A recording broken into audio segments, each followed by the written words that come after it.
여러분, 욕심이라는 단어를 들으면 어떤 생각이 떠오르시나요? 아마 대부분의 분들은 그리 좋은 이미지를 떠올리지 않을 것 같습니다. 당장 옆에 계신 분에게 에이 욕심쟁이 이렇게 말하면 분명히 기분이 안 좋아질 것입니다. 이처럼 욕심은 늘 부정적인 뉘앙스를 가지고 있는데요, 성경도 욕심에 대해서 강하게 경고합니다. 야고보 1장 15절을 보면 욕심이 잉태한즉 죄를 낳고 죄가 장성한즉 사망을 낳느니라, 이렇게 말씀하고 있지요. 이처럼 욕심은 분명히 위험한 것이고, 특별히 과도한 욕심은 우리를 망가뜨리기에 충분한 것입니다. 그런데 여러분, 생각해 보십시오. 이 욕심이라는 것이 과연 모두 다 나쁜 것일까요? 그렇지 않습니다. 자신만을 위해 남을 짓밟고 빼앗으려는 욕심이 있는 반면에 더 나은 사람이 되고 더 나은 세상을 만들고 싶은 욕심도 있습니다. 전자는 우리를 파괴하지만 후자는 우리를 성장시키는 욕심이지요. 사실 이 세상을 아름답게 바꾼 사람들은 대부분 좋은 욕심을 품고 있는 사람들이었습니다. 더 많은 사람을 살리고 싶다는 그 욕심이 의학을 발전시켰고, 더 많은 사람들에게 성경을 더 빠르게 전달하겠다는 그 욕심이 구텐베르그를 통해 인쇄기를 만들게 하였고, 하나님을 바르게 섬기겠다는 그 욕심이 루터를 통해 종교개혁을 이루게 하였고, 더 많은 영혼을 주님께 드리고 싶다는 욕심이 바울로 하여금 로마까지 달려가게 하는 원동력이 되었습니다. 그래서 여러분, 욕심은 다 나쁜 것이 아니고 그 욕심이 어디에 쓰여지느냐, 그리고 무엇에 욕심을 품느냐에 따라서 그 욕심은 좋은 것이 될 수도 있고 나쁜 것이 될 수도 있다는 것을 우리에게 말하고 있는 것이지요. 그렇다면 여러분, 우리는 지금 어떤 욕심을 품고 있습니까? 사도 바울은 오늘 본문에서 우리가 반드시 욕심을 품어야 하는 몇 가지들을 제시해 주고 있는데요, 이것은 돈도 아니고 명예도 아니고 권력도 아닙니다. 그러나 이것에 대해서 욕심을 내는 사람들은 진정으로 부요한 사람이 될 수 있다고 선언하고 있습니다. 그렇다면 여러분, 바울이 말하는 그 욕심, 우리가 더 추구해야 할 그 욕심은 무엇일까요? 첫째로 우리가 욕심내야 할 것, 그것은 바로 은혜입니다. 은혜. 1절과 2절은 이렇게 말씀하고 있는데요, 우리가 하나님과 함께 일하는 자로서 너희를 권하노니 하나님의 은혜를 헛되이 받지 말라. 이르시되 내가 은혜 베풀 때에 너에게 듣고 구원의 날에 너를 도왔다 하셨으니 보라 지금은 은혜 받을 만한 때요, 보라 지금이 구원의 날이로다, 이렇게 말씀하고 있지요. 여러분, 우리가 욕심내야 할 그 첫 번째가 뭐냐면 은혜입니다. 은혜. 여러분, 은혜는 무엇인가요? 값없이 베풀어 주시는 하나님의 선물이고, 아무런 조건 없이 우리를 용서하시고 구원하시는 하나님의 계획이고, 그리스도를 아는 누구에게나 부어지는 초월적인 사랑이 바로 은혜인 것이지요. 내가 무엇인가를 받을 만한 조건을 갖추었기 때문에 주어지는 것이 아니라, 어떤 것을 받을 만한 실력과 어떤 미모를 갖추고 있지 않아도 하나님이 나에게 강권적으로 부어주신 그것이 바로 하나님의 은혜인 것입니다. 그래서 여러분, 은혜를 많이 받은 사람들은 하나님께서 나에게 공짜에 여러 가지 많은 것들을 주셨기 때문에 내 모든 삶이 당연한 것이 하나도 없고 다 하나님의 전적인 선물이고 모든 것이 다 감사할 하나님의 제목이라는 것을 깨닫게 되는 것이지요. 이렇게 은혜에 충만해지고 은혜를 많이 소유하고 은혜를 우리가 욕심부리게 될 때 늘 없는 것만 보이던 내 인생에 하나님이 내게 주신 것들이 비로소 보여지기 시작하게 된다라는 것이지요. 늘 하나님이 이것도 안 주시고 저것도 안 주시고 이것도 안 주시고 저것도 안 주시고, 왜 저 사람은 저렇게 얼굴도 예쁜데 나는 그냥 이렇게밖에 못생겼나? 저 사람은 그냥 몸매가 장난이 아닌데 왜 내 몸매는 장난인가? 하나님이 왜 내 몸매를 가지고 장난치셨나? 이런 것들만 보였는데 하나님의 은혜를 알게 되니 정말 장난인 몸매도 건강한 것만으로도 감사하다라는 것을 깨닫게 된다는 것이지요. 하나님이 내게서 가져간 것들만 보였는데 그 은혜를 내가 받고 보니 가져가신 후에 더 좋은 것을 갖다 주셨던 그 하나님의 손길이 보여지게 되는 것이지요. 그래서 여러분, 은혜를 알게 되면 그때부터 원망이 물러가고 감사가 찾아오기 시작하는 것입니다. 바로 이 순간부터 비록 아무것도 없지만 모든 것을 가진 사람으로 변화되기 시작하는 것이지요. 은혜를 받기 전에는 내가 가난한 줄 알았는데 막상 은혜를 받고 보니 나보다 더 가난한 사람들이 훨씬 더 많다는 것이 우리 눈에 들어오기 시작하는 것입니다.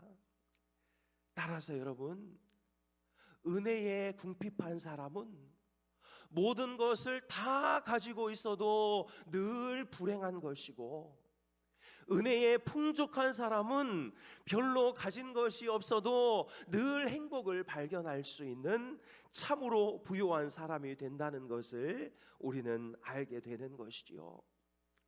하나님의 은혜에 감사하는 한 할아버지가 있었는데요, 사람들은 그를 감사 할아버지라고 불렀습니다. 그런데 이 할아버지가 어느 날 고기 한 근을 사가지고 집에 오다가 그만 돌부리에 걸려 넘어져서 고기가 툴툴툴툴 떨어졌는데, 참 그 신문지까지 이렇게 벌어지는 바람에 고기가 그냥 땅바닥에 떨어진 것이지요. 그랬더니 그 지나가던 개가 갑자기 그 고기를 물고 날아가 버린 것입니다. 할아버지는 물끄러미 그 광경을 쳐다보다가 감사합니다 이렇게 말하는 것이지요. 옆에서 이를 지켜보던 한 젊은이가 할아버지에게 묻습니다. 할아버지, 뭐가 그렇게 감사해요? 그 고기 다 잃어버렸잖아요. 무릎도 깨져서 피가 나는데 뭐가 감사해요? 글쎄, 고기를 저 개가 물고 가는데 내 입밑에서 그냥 침이 싹 고이는 거 보니 정말 내가 건강하구나, 이것만 해도 나는 감사한 일 아닌가, 이렇게 말하더라는 것이지요. 사랑하는 여러분, 은혜에 욕심내는 사람이 이렇게 살 수 있는 사람인 줄로 믿습니다. 그까짓 은혜 받아도 되고 안 받아도 되고, 주일날 와서 목사님 은혜 받아라 은혜 받으라 하는데 그까짓 은혜 안 받아도 된다. 그냥 있다가 1시간 있다가 그냥 가면 되는 거지, 뭐 그 은혜가 나에게 뭐가 필요하냐. 그러나 여러분, 이 은혜를 받고 돌아가는 거하고 안 받고 돌아가는 거하고는 하루 한 주가 천지 차이가 난다는 것을 우리는 절대 잊어서는 안 되는 것이죠. 여러분, 어차피 여기 오잖아요. 어차피 1시간 있어야 되잖아요. 어차피 제가 축도하기 전에는 나가기 그렇잖아요. 나갈 마음도 없고. 그러면 나 딴 건 몰라도 은혜는 받고 가야 되겠다. 내가 설교는 잘 못 들어도 찬송가에서라도 은혜를 받고, 대표 기도하시는 장로님의 기도에서라도 내가 은혜를 받고, 내가 모든 은혜는 한번 받고 가야 되겠다, 이런 욕심이 우리에게 있어야 된다라는 것이죠. 어제 원로 목사님께서 초청해 주셔서 포항에 습속 콘서트를 다녀왔는데요.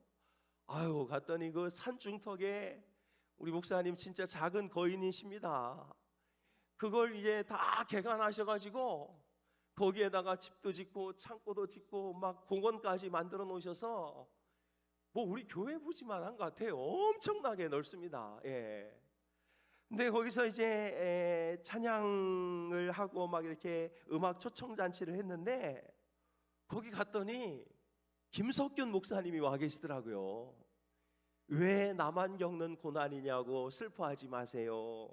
예수가 좋다오. 이거 작사 작곡하신 김석균 목사님. 마지막에 세 곡을 부르셔서 앵콜해 가지고 네 곡을 이제 부르셨는데, 김석균 목사님이 지은 찬송이 있습니다. 내가 고난 중에도 찬송할 수 있음은 은혜의 힘입니다. 내가 실패했어도 감사할 수 있음은, 여러분들이 시작, 은혜의 힘입니다. 나를 대적하는 자 사랑할 수 있음도, 내게 고통 주는 자 품어줄 수 있음도, 주님의 은혜가 내 안에 들어오면 모든 염려가 사라집니다. 은혜 위에 은혜가 더하면 견디고 이길 힘이 생깁니다. 사랑하는 여러분, 우리 울산인돌교회 모든 성도님들은 딴 거 좀 욕심내지 말고 이 은혜에 좀 욕심을 내시기를 주님의 이름으로 축복합니다. 우리 옆에 분들에게 이렇게 인사하겠습니다. 당신은 은혜의 욕심쟁이입니다. 인사하겠습니다. 당신은 은혜의 욕심쟁이입니다. 네, 딴 건 몰라도 좀 은혜의 욕심을 좀 내십시오. 예. 그냥 이렇게 저 위에 예배 드리신 분들 뭐라 하는 건 아닌데, 좀 내려와서 은혜 좀 받으시지. 맨 뒤에 이렇게 휴대폰 보고 계시면 너무 아깝잖아요. 아깝잖아요. 예. 두 번째로 우리가 욕심내야 할 것, 주를 위해 수고하는 것입니다. 4절부터 7절 제가 읽어드리겠습니다. 오직 모든 일에 하나님의 일꾼으로 자천하여 많이 견디는 것과 환난과 궁핍과 고난과 매맞음과 갇힘과 난동과 수고로움과 자지 못함과 먹지 못한 가운데서도 깨끗함과 지식과 오래 참음과 자비함과 성령의 감화와 거짓이 없는 사랑과 진리의 말씀과 하나님의 능력으로 의의 무기를 좌우에 가지고 모든 일에 하나님의 일꾼으로 자천하여 이렇게 열심히 했더니 이런 어려움들이 찾아왔다라는 것이지요. 바울은 당신이 당한 고난을 언급하면서 영적으로 부유한 사람이 되려면 하나님 앞에 수고하고 아끼는 것에 욕심을 내라고 말씀하고 있습니다. 그는 그리스도의 일꾼으로 자천하여 많이 견디고 환난과 궁핍과 매맞고 감옥에 갇히고 난동에 휘말렸는데, 그럼에도 주의 일을 위하여 수고한 것에 대해서 아무런 후회가 없다고 말씀하고 있는 것이지요. 사랑하는 여러분, 이 세상의 기준에서 보면 이보다 더 불쌍한 사람이 어디 있습니까? 그러나 하나님의 기준은 완전히 다릅니다. 누가 나를 위해 얼마나 큰 손해를 보았는가? 누가 나를 위해 얼마나 큰 고난을 당했는가? 누가 나를 위해 얼마나 큰 환난과 궁핍을 견뎠는가? 이것을 하나님은 가장 기쁘게 보시고 이 수치에 따라서 하나님 나라의 창고와 하나님 나라의 맨션에 우리가 받을 놀라운 은혜들을 가득가득 채워놨다고 말씀하고 있는 것이지요. 사랑하는 여러분, 봉사와 헌신에 욕심내시기를 바랍니다. 와서 청소하려고 했더니 누가 해놨어. 그러면 기쁘다. 누가 다 해놨네. 나는 혼자 집에 가면 되겠네. 이러지 마시고 내가 할 걸 누가 해놨어. 이렇게 하시라는 말씀인 것이죠. 어제도 이거 공사하면서 막 먼지가 다 나 있는데 벌써 9시 20분 30분부터 와가지고 여기를 다 닦고 계신 분들이 계시더라고요. 하나님께서 얼마나 기뻐 보셨을까요? 주일만 되면 이쪽 화장실 1층 화장실 앞에서 늘 부스럭부스럭거리는 소리가 나는데요, 항상 우리 장로님 권사님 그 지저분한 쓰레기 봉지 다 정리해서 밖에다 내놓으시는 그 모습을 하나님이 얼마나 기뻐하실까요? 정말 그 힘들고 어렵고 그야말로 허리 아프고 다리 아프고 한데 매주 와서 교회 화장실 청소하고 휴지 갖다 다 걸고 휴지 비어 있는 데는 또 다 채우고 하는 그 손길을 우리 하나님이 얼마나 기뻐하실까요? 그래서 여러분, 하나님을 위한 헌신보다 더 큰 투자는 없는 줄로 믿습니다. 주를 위한 고생보다 더 값진 것은 없는 줄로 믿습니다.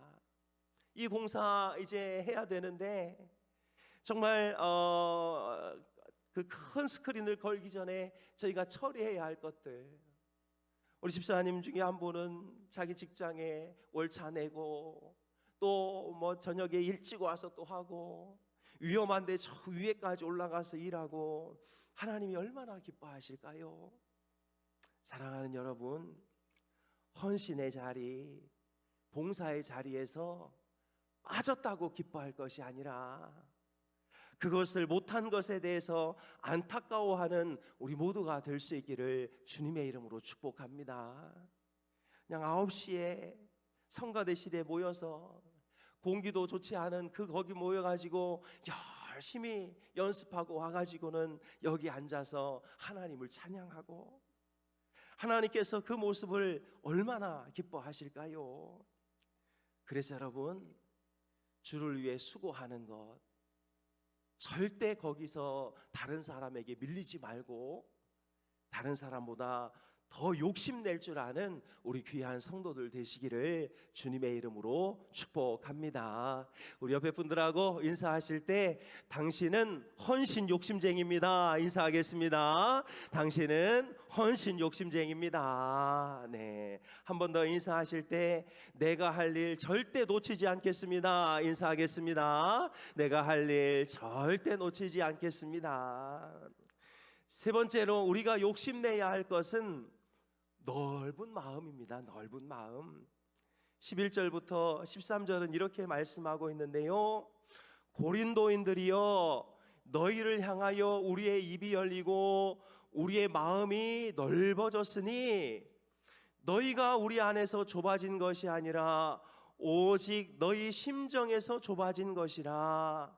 내가 자녀에게 말하듯 하노니 보다 많은 것으로 너희도 마음을 넓히라. 이렇게 말씀하고 있지요. 바울은 고린도 교회 성도들에게 너희의 마음을 넓혀라 이렇게 말씀하고 있습니다. 이게 무슨 말이냐 하면, 너희가 나에 대해서 오해를 하고 있는데 그 오해는 너희가 나를 좁은 마음으로 보기 있기 때문이다 라고 말씀하고 있는 것이지요. 그러니 마음을 조금만 더 넓히고 마음을 더 확장하면 너희들이 보지 못하는 부분들이 있고 내가 왜 그렇게 했는지 알 수 있게 된다라고 말하고 있는 것이지요. 여러분, 가끔 일을 하다 보면 이쪽에서는 좋다 하는데 이쪽에서는 왜 그렇게 하느냐고 말씀을 하시는 분들이 계시고, 또 어떤 때는 여기서는 괜찮다 하는데 여기서는 왜 그렇게 하느냐고 말씀을 하시는 분들이 계세요. 왜 그럴까요? 여기 분들은 자기 부서만 보니까 그런 거고, 여기 분들은 자신들의 형편만 챙기니까 그런 것이지요. 그러나 저와 우리 장로님들은 여기도 보고 여기도 봐야 되기 때문에, 그래서 어떤 때는 여기다 좀 손해를 주는 것 같기도 하고, 그래서 어떤 때는 이 부서에 조금 이렇게 손해를 주는 것 같기도 하고 하지만, 여러분 마음을 조금만 넓히면 왜 교회에서 이렇게 결정하는지가 눈에 훤하게 보여지는 것이지요. 여러분, 이처럼 좁은 마음은 세상과 환경을 좁은 시야로 보게 되고 좁게 판단하고 좁게 결정을 내릴 수밖에 없는 것이지요. 그래서 진정으로 부유한 사람이 되는 길은 집을 넓히고 마당을 넓히는 거 중요하지만 우리의 마음을 더 넓히는데 최선을 다하는 사람이 진짜 부유한 사람이 된다라고 사도 바울은 말하고 있습니다. 여러분, 코이라는 잉어를 아십니까? 이 코이라는 물고기가 있는데 이 코이는 작은 어항에서 기르면 10cm, 20cm 정도 이렇게 자랍니다. 근데 이걸 큰 어항에다 갖다 놓으면 막 58cm, 60cm도 자란대요. 근데 얘를 연못에다 갖다 넣으면은요 1m까지 자란다고 합니다. 무슨 말인가요? 우리의 믿음도 그렇다는 것이지요. 우리의 믿음이 어항 같은 요만한 종재기 같은 마음에 들어있으면 우리의 믿음이 이보다 커질 수가 없습니다. 우리의 믿음이 요만한 어항 같은 마음이라면 이보다 더 커질 수가 없지요. 그러나 우리의 믿음이, 우리의 마음이 정말 호수 같고 큰 바다와 같다면 우리의 믿음도 그만큼 커지게 된다는 것을 말씀하고 있는 것이지요. 사랑하는 여러분, 다른 것보다 우리 마음을 좀 넓히는데 욕심내시기를 축복합니다. 다른 사람이 보지 못하는 것을 더 볼 수 있는데 욕심을 낼 수 있기를 축복합니다. 그러기 위해서는 책도 좀 많이 읽고 다른 사람들의 말도 좀 잘 듣고 또 영상도 한쪽 영상만 보지 말고 다방면으로 보면서 판단해야 되지요. 보수인 분들은 진보를 늘 빨갱이라고 이렇게 부르지요. 진보인 분들은 보수를 극우라고 합니다. 왜 그럴까요? 자기 편에서 만든 영상만 보니까, 그냥 알고리즘으로 늘 보수에서 뜨는 영상만 보니까 그런 것이고 늘 진보에서 뜨는 영상만 보니까 그런 것이죠. 여러분, 정말 어떤 게 맞는지 보려면 좀 둘 다 보세요. 둘 다 보셔야 우리의 생각이 넓어지고 마음이 넓어지는 것이지요. 여러분, 고집과 신념은 다릅니다. 신념은 좋은 것이고 고집은 나쁜 거예요. 근데 이거 제대로 보지 못하면 고집이 신념 같고 신념이 고집 같을 때가 있습니다. 여러분, 신념은 근거 위에 서 있습니다. 왜 그렇게 설명하는지 설명할 수 있고 더 좋은 근거가 나타나면 기꺼이 수정할 준비가 되어 있는 것이 신념이지요. 그래서 신념은 유연하되 흔들리지 않습니다. 외부의 압력에는 굽히지 않지만 진리 앞에 열려 있는 것이 신념이지요. 그러나 고집은 자아 위에 서 있습니다. 왜 그렇게 생각하는지 설명할 수도 없고 설명을 할 수도 없는, 근거가 없는 것이 고집이지요. 고집은 틀렸다는 것을 인정하는 순간 자신이 무너지는 것 같은 두려움에서 비롯되는 경우가 많습니다.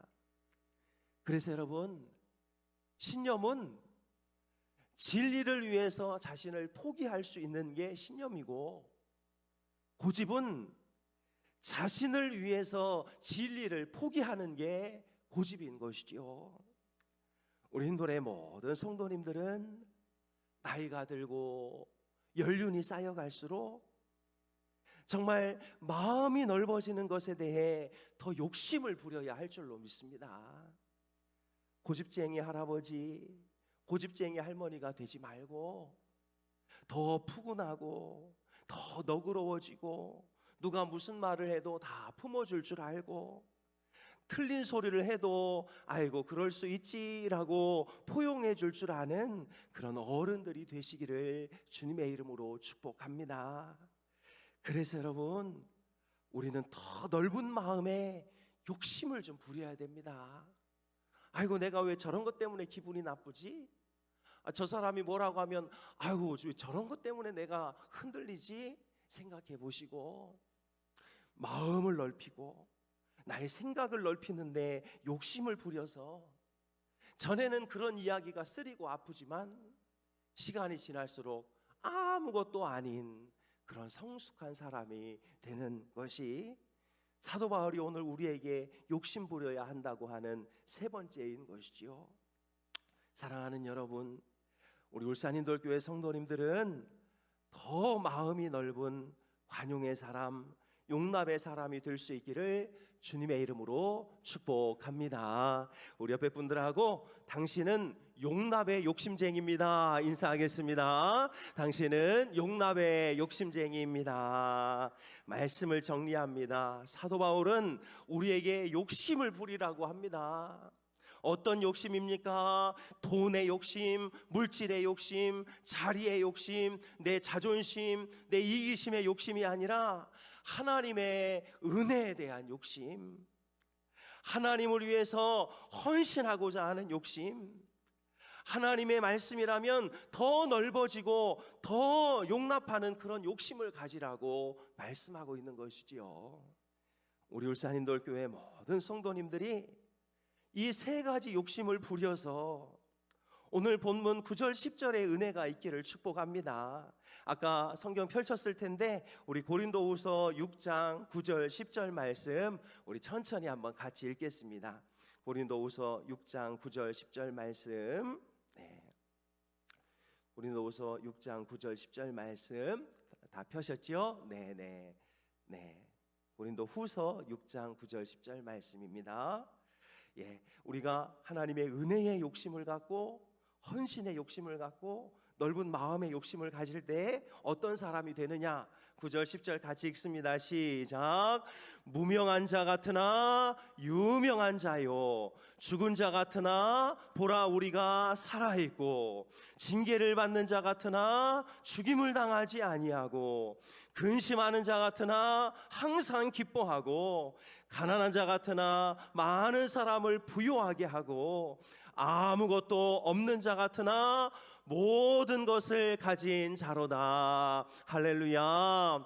우리 울산인돌교회 모든 분들이 은혜에 대한 욕심, 하나님께 수고하는 욕심, 더 넓은 마음의 욕심을 품게 하셔서 정말 아무것도 없는 것 같으나 모든 것을 가진 하나님의 거룩한 성도들 되시기를 주님의 이름으로 축복합니다. 기도하겠습니다. 하나님 아버지, 우리 안에는 수많은 욕심들이 있습니다.